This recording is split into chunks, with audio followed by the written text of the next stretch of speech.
Mesopotâmia. De nômades a agricultores. Distribuição Didac. Na Suméria, antiga região da Mesopotâmia, havia uma famosa cidade-estado chamada Nippur. Um dia, um professor pediu aos seus alunos que escrevessem um diário sobre sua vida e sua terra. Este é o diário de uma aluna, Nisaba. Então vamos lá. Diário da Nisaba, primeira parte. O professor quer que a gente escreva sobre a nossa vida. Como é a minha vida na Suméria? Acho que vou contar a história do meu povo desde o início. O meu avô conhece a história inteira. Ele diz que a primeira coisa que nós sumérios aprendemos a fazer muito bem foi cultivar a terra. Meus ancestrais viviam da caça de animais selvagens. Eles se mudavam sempre, seguindo as manadas. Enquanto viajavam, também colhiam frutos silvestres, nozes e vegetais para comer. Mas eles nunca sabiam de onde viria a próxima refeição. Era uma vida difícil. Aí eles descobriram que podiam plantar uma espécie de trigo que crescia espontaneamente. E também aprenderam a confinar ovelhas e cabras selvagens e criá-las para o abate. Meu avô chama isso de domesticação. Eles não precisavam mais caçar para comer e podiam plantar. Assim, meus ancestrais pararam de se deslocar. Eles descobriram que aqui as plantações cresciam melhor do que em outros lugares. É porque estamos num vale de um rio. Na verdade, entre dois rios. Mesopotâmia quer dizer terra entre rios.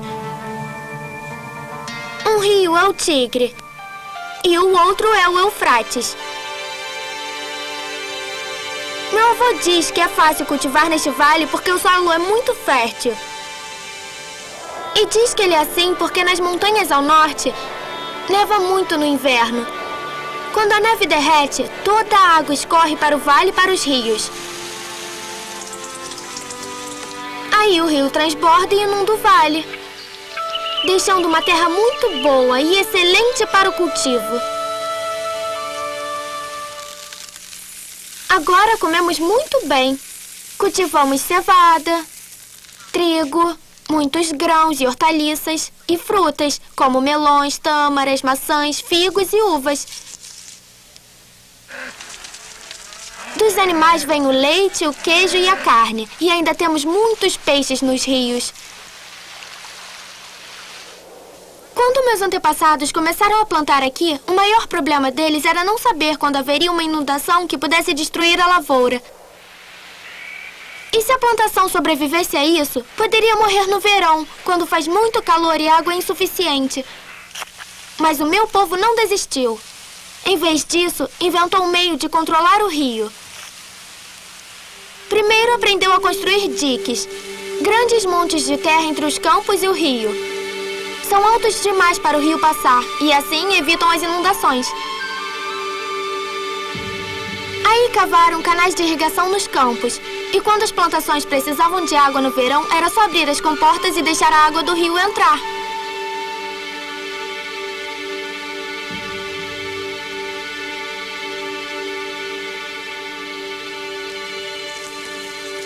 Para plantar, temos uma excelente ferramenta chamada arado. É uma invenção suméria. E usamos um boi para puxar o arado, outra de nossas grandes ideias.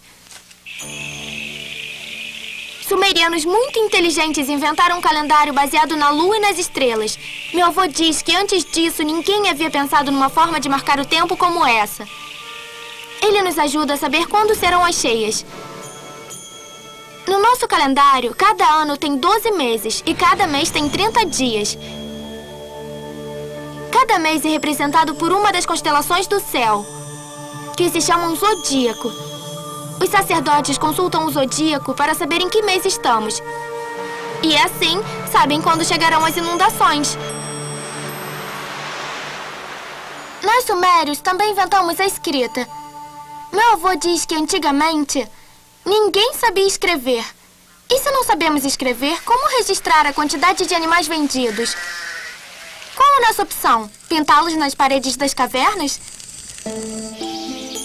Não, somos muito mais modernos na Suméria. Nós descobrimos como escrever em tabuletas de argila. Pega-se um pedaço de junco e faz um estilete. Um instrumento duro e pontudo. Basta pressionar a ponta na argila úmida e pronto, já está escrevendo.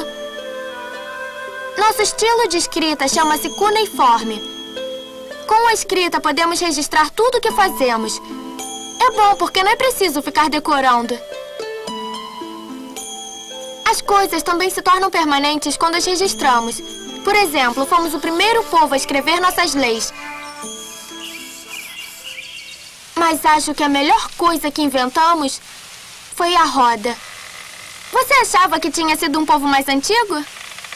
Não, fomos nós.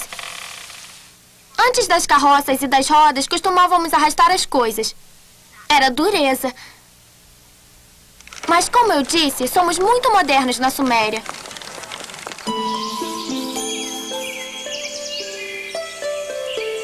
Meu avô diz que antigamente quase todo mundo tinha que trabalhar na agricultura. Mas hoje não é mais assim. Nós ficamos tão bons em cultivar alimentos que algumas pessoas puderam parar de plantar e deixar que outras pessoas plantassem para todos.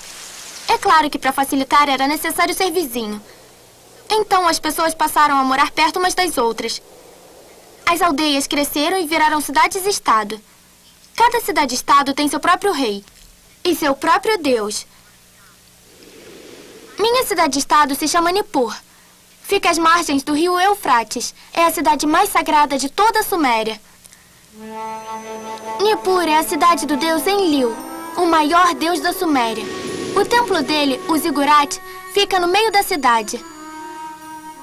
Nosso ziggurat se chama Eduranque, que quer dizer casa que une céu e terra.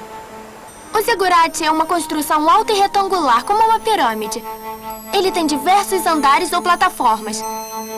Conforme você sobe, cada plataforma fica menor. A última plataforma é o templo, onde o Deus mora.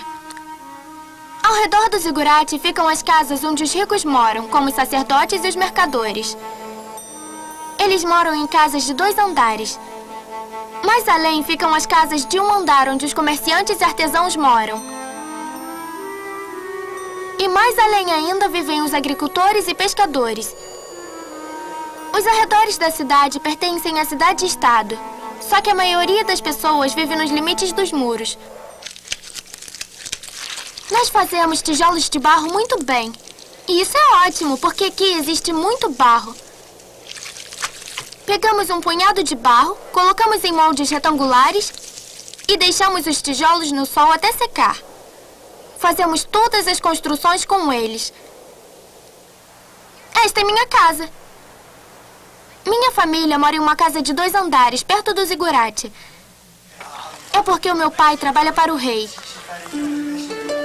Minha mãe administra a casa. Nossos escravos é que fazem tudo, mas ela os supervisiona. Eles preparam as refeições, mantêm a casa limpa e fazem outras tarefas domésticas. Minha mãe também tece lindos tecidos para fazer roupas. Eles são feitos com uma lã fina de nossas próprias ovelhas. Ela vende bastante para as caravanas de mercadores. Minhas irmãs mais novas ajudam a minha mãe a tecer os fios e os tecidos. Mas eu implorei ao meu pai para me mandar para a casa de tabuletas. Estou aprendendo a escrever para ser escriba. É uma profissão muito importante. Há muitas profissões na Suméria, como oleiro ou pescador. Algumas pessoas fazem farinha, fabricam cerveja. Há os comerciantes e também os músicos. Ei, até que não seria ruim. Mas ruim mesmo é ser escravo. Alguns escravos foram capturados nas guerras e outros se tornaram escravos porque deviam dinheiro. Eles têm que trabalhar durante 3 anos, normalmente nas plantações de grãos, e depois são libertados. Abaixo do rei e da família real, as pessoas de maior prestígio são os sacerdotes. Eles cuidam dos deuses e zelam por sua satisfação. Falando nisso, preciso escrever alguma coisa sobre a nossa religião. Ela tem um papel muito importante em nossa vida.